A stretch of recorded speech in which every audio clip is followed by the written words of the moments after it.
Hot Queen, Chema Kuruan, iTon, By Jah Fish, umangoma ndiri legend, ifanike umokari.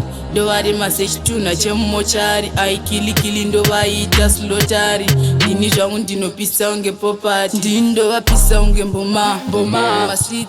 Ndindakaloka Chema Kuruan, ndoripinda ndiisoba.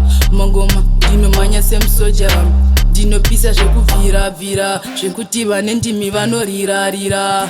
Pandinoimba vanobvumira. Chema Kuruan munovhira. Iri legend ifanike umokari. Ndovari masechi tuna chemumochari, aikilikili ndovaita slotari. Ini zvangu ndinopisa unge popati, ndiri legend ifanike umokari.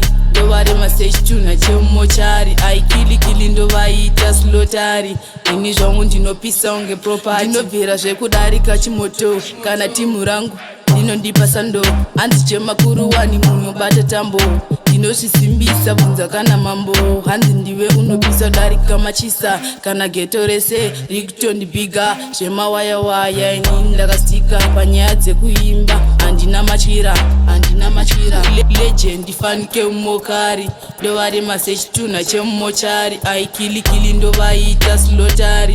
Ini zvangu ndinopisa unge popati, ndiri legend ifanike umokari. Ndovari masechi tuna chemumochari, aikilikili ndovaita slotari. Ini zvangu ndinopisa unge propati, ndindovapisa unge mboma mumasiti. Ndindakaloka Chema Kuruan, ndoripinda ndiisoba. Mangoma ndinomanya semusoja, ndinopisa zvekuvhira zvekuti vane ndimi vanorira. Pandinoimba vanobvumira. Chema Kuruan munovhira. Iri legend ifanike umokari. Ndovari masechi tuna chemumochari, aikilikili ndovaita slotari. Ini zvangu ndinopisa unge popati, ndiri legend ifanike umokari. Ndovari masechi tuna chemumochari, aikilikili ndovaita slotari. Ini zvangu ndinopisa unge propati.